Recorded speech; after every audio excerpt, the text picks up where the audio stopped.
Amma ba'd. Watukufu wa Kiislamu, baada ya kumshukuru Mwenyezi Mungu Subhanahu wa Ta'ala na kumtakia rehema kiongozi wa umma Bwana wetu Muhammad sallallahu alayhi wasallam, nimepata amri ya wanawachuoni wetu, mudhiri wetu, mlezi wetu,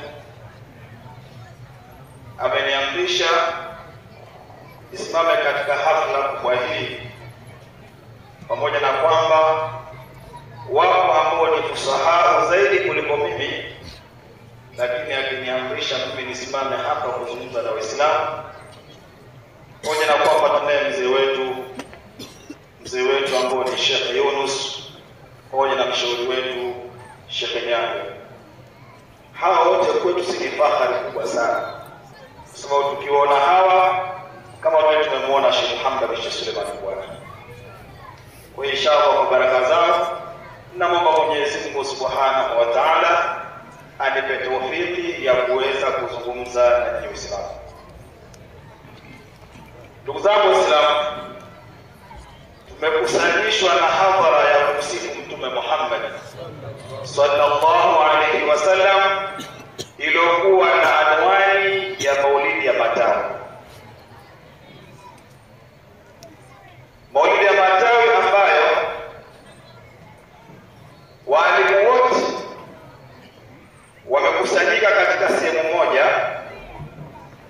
ambao walimu hao tukiwaangalia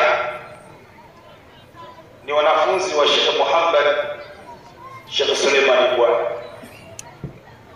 Ni kuonyesha kwamba Sheikh Muhammad Sheikh Suleiman Bwana ameifanya kazi kubwa sana ya kuifundisha dini ya Mwenyezi Mungu Subhanahu wa Ta'ala. Ndio maana ikawa kumeenea wanafunzi wengi waliokuwa ndani ya Tanzania na nje ya Tanzania. Sasa ni kuonyesha kwamba Sheikh Muhammad Sheikh Suleiman Bwana katika umri wake wote alimaliza katika kufundisha dini ya Mwenyezi Mungu Subhanahu wa Ta'ala. Ndio ikawa ndio sababu ya kupatikana sisi wote hapa, ikawa leo tumekusanyika hapa katika Maulidi ya Matawi, mashehe mbalimbali, lakini asili ni Sheikh Muhammad ni Sheikh Suleiman Bwana. Kwa hiyo kazi aliyoifanya na ndio kazi ambayo ametuachia sisi, ndio tumeiendesha kazi hii, kwa sababu Sheikh Muhammad Sheikh Suleiman Bwana alikubali kazi hii na akaiendesha kazi hii vile ipasavyo.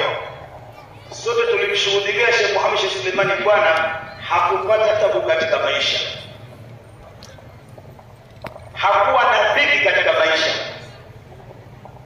Maisha aliyokuwa anaishi Sheikh Muhammad Sheikh Suleiman Bwana, alikuwa anaishi maisha pia ya mshika tajiri. Lakini kwa nini?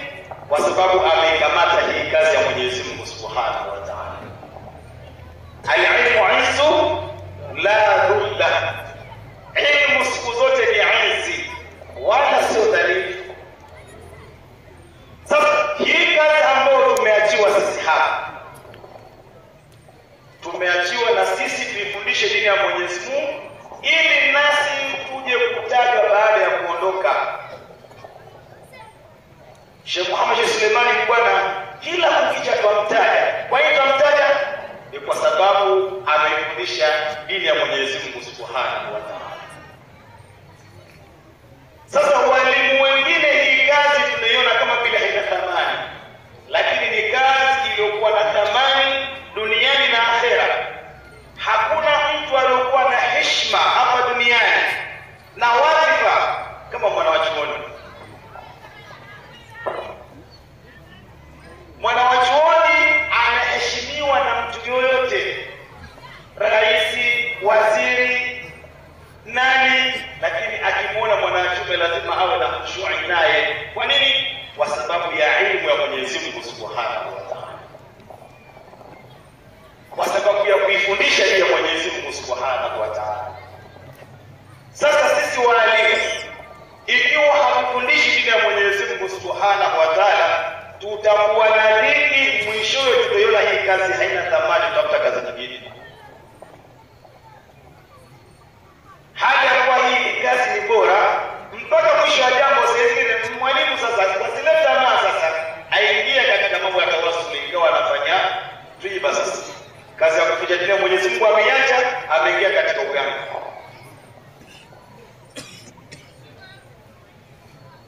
Nadhani tumeshaona watu ambao waliacha kazi hii wakiingia katika riba wamefariki, wale ndani kama Mungu awarehemu, lakini hawataji maskini, hawataji maskini ya Mungu. Kwa nini? Kwa sababu wameiacha ile kazi ambayo Mwenyezi Mungu Subhanahu wa Ta'ala amewapa. Sasa ukifundisha elimu au ukimsomesha mtoto Qur'an, malipo yako kila siku yanakuwa, na hakuna mtu mbora katika hii dunia kama mtu ambaye anasimamia dini ya Mwenyezi Mungu Subhanahu wa Ta'ala. Na ndio maana Mtume Muhammad sallallahu alaihi wasallam akasema, khairukum man ta'allama al-ilma wa 'allama, au khairukum man ta'allama al-Qur'ana wa 'allama. Mbora wenu ni yule ambaye amejifundisha Qur'ani kisha akaifundisha. Hii hadithi ni ndogo sana, lakini mafumu yake ni makubwa sana. Mtume anasema mbora wenu sana, maana kile si tafsiri, mbora wenu sana. Mtume akatumia jambo la takalluf, man ta'allama al-Qur'ana au man ta'allama al-ilma, yule ambaye amejifundisha ilmu kisha wa'allama. Angalia jambo la mwisho, wa'allama, jambo la kadri, maana akafundisha sana, sio kufundisha kidogo, akafundisha sana. Maana ya kadra hii iko katika faili, yule mfanyaji, yule mfundishaji akifundisha sana ndio awali ni bora, sio wafundisha siku mbili tatu ukaacha alafu ajitambua si bora. Sasa walimu wenzangu, hii kazi lazima tuimishe. Hii ndio kazi bora, hii ndio kazi iliyokuwa na malipo mbele ya Mwenyezi Mungu duniani na akhera. Ni biashara ambayo haikatiki hapa duniani na akhera, na Mwenyezi Mungu Subhanahu wa Ta'ala alisharikisha hilo, asema innal ladhina yatluna kitaba Allah, hakika wale watu ambao wanakisoma kitabu cha Mwenyezi Mungu kisha wakatoka katika dini ya Mwenyezi Mungu sirra wa alania, kwa siri na kwa dhahiri. Mungu mshakasemaje? Yarjiuna tijaratan lan tabur, la yarjiuna tijaratan lan tabur, wanataraji biashara ambayo haimaliziki, biashara isiyokuwa na hasara. Mungu akatashbia tijara hapa, lakini sio maana yake. Mungu akataja mushabbahu bihi, akatolea mushabbah. Ili wewe mwanadamu upate kuzinduka. Yarjiuna thawaban lan tabur, wanataraji thawabu ambayo haimaliziki. Mungu alipolita tashbih ya tijara ni kwamba jamii yake ni intifau fi kulli, kila kitu kupata manufaa. Ukifanya biashara unapata nini? Faida. Ukisoma Qur'ani unapata nini? Faida. Kwa hiyo unapata malipo mbele ya Mwenyezi Mungu Subhanahu wa Ta'ala. Sasa wewe ambao unaisomesha Qur'an, malipo yako unayapata vipi? Unayapata kwa sababu unasomesha Qur'an, yule naye anamsomesha mwingine, yule mmoja anamsomesha mwingine, yule naye anamsomesha mwingine. Umekwenda akhera, wewe unatajwa bila kiyama. Kwa nini? Kwa sababu mwenye ilmu hayyun khalidun, yuko hai siku zote. Wa awsaluhu tahta turabi ramim, ijapokuwa viwili vyake viko chini ya mchanga, hali ya kuwa ni kwenye kuchakaa, lakini hatajwa kila kuja kwa mmoja Sheikh Muhammad Sheikh kwa kila kukicha. Maana yake nini? Kwa sababu ya kufundisha dini ya Mwenyezi Mungu Subhanahu wa Ta'ala. Kwa hiyo dini ya mbele ya Mwenyezi Mungu Subhanahu wa Ta'ala, kwa sababu una dhamana ya kuweza kuwafundisha watu. Sasa ukiona kwamba huthaminiki hapo katika huo mji au katika madrasa au katika huo mtaa, jiangalie una kasoro. Jiangalie una kasoro. Yawezekana ingawa dini ya Mwenyezi Mungu wafundisha dini ya Mungu, lakini yale wanayofundisha watoto wako lakini pia uyafanye. Unakataza watu maovu lakini unayafanya. Unaamrisha watu mema lakini wewe hufanyi. Alafu sasa unadhani kwamba utapata raha. Huwezi kupata raha, maana umekosea njia. Sasa mwanachuoni ambaye kazi yake ni kufundisha dini ya Mwenyezi Mungu lakini haamrishi watu, anaamrisha watu lakini hajikatazi, anakataza watu lakini hajikatazi, anaamrisha watu lakini haamrishiki, siku yake ama adhabu yake ni kubwa kuliko mtu mwingine. Manake ngao zetu si ni kule kusema mimi ni mwanachuoni bwana, hata ukifanya dhambi hakuna neno. Anakuambia hakuna neno ndani wakati wewe ni masukuru mbele ya Allah Subhanahu wa Ta'ala. Tumesema yuko tarajju yawm al-qiyama fayulqa fi an-nari fatandaliku aktabu batni fayadu biha kama yadu al-imaru bir-raha wa yajadu ilayhi wa tamkusanyikia yuleke watu ahlun-nar fayaquluna malak alam taqta'mur bil-ma'ruf wa tanha 'anil munkar.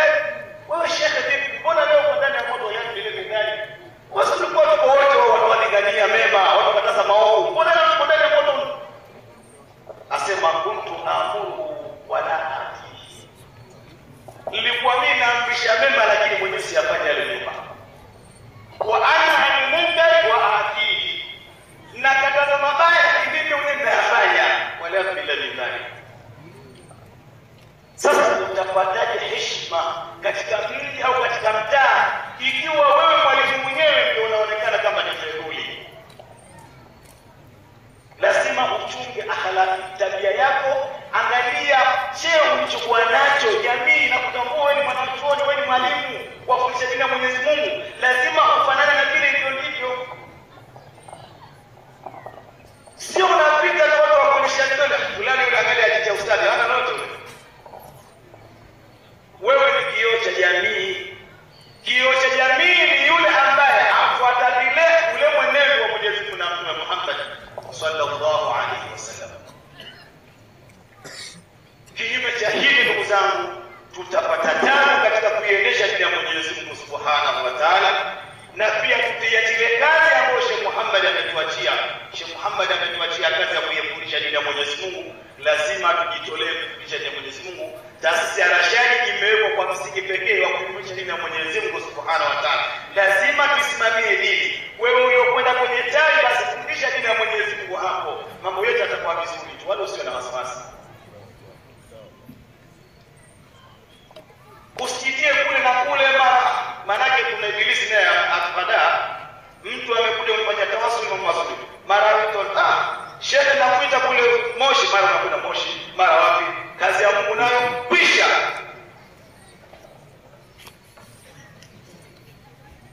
Umeacha kazi ya Mwenyezi Mungu Subhanahu wa Ta'ala. Manake ibilisi ndio kazi yake, sio?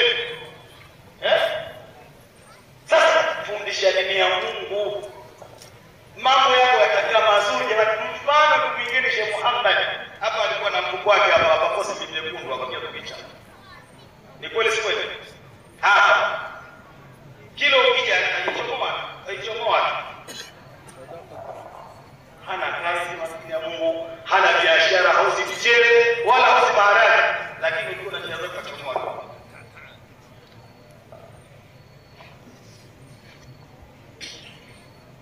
Sasa wewe mwalimu, mbona unashika? Hii sio ibada. Hii dhiki ambayo unayo ibada.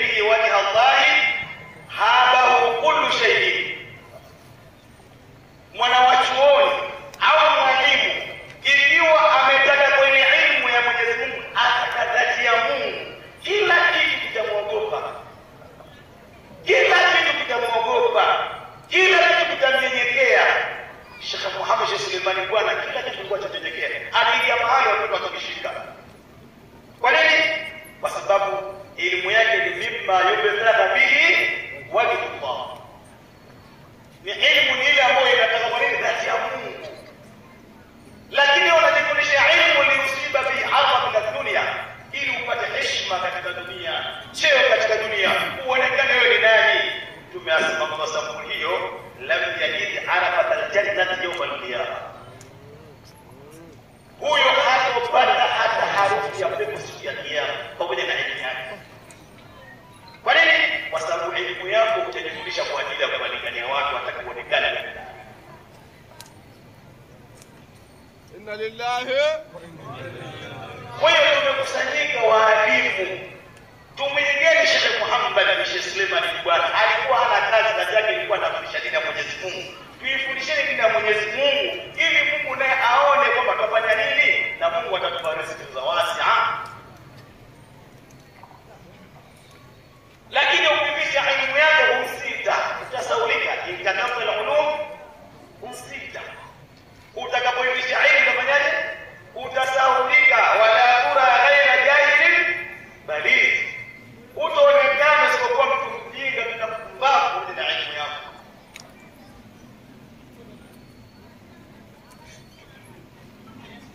Kwa hiyo walimu wenzangu, tumepewa dhamana ya dini ya Mwenyezi Mungu Subhanahu wa Ta'ala. Tufundisheni dini ya Mwenyezi Mungu ili tumweleze Sheikh Muhammad Sheikh Suleiman bwana, nikifundisha dini ya Mwenyezi Mungu Subhanahu wa Ta'ala. Wewe ndio utende kupata nafuu. Sallallahu ala Muhammad.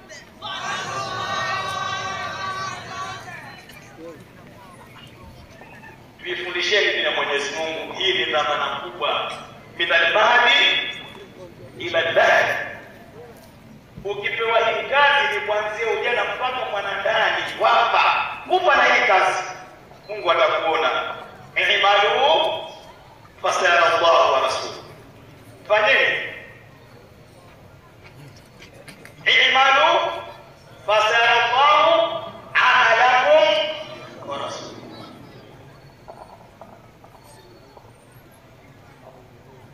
Mashaallah, hao ndio wanachuoni wanashaka. Mungu anakuona wewe, fanya ndio. Inshallah tusiwapishe sana Waislamu. Mungu atujalie mstamuna alqaula fa yatabuna sana. Wassalamu alaykum.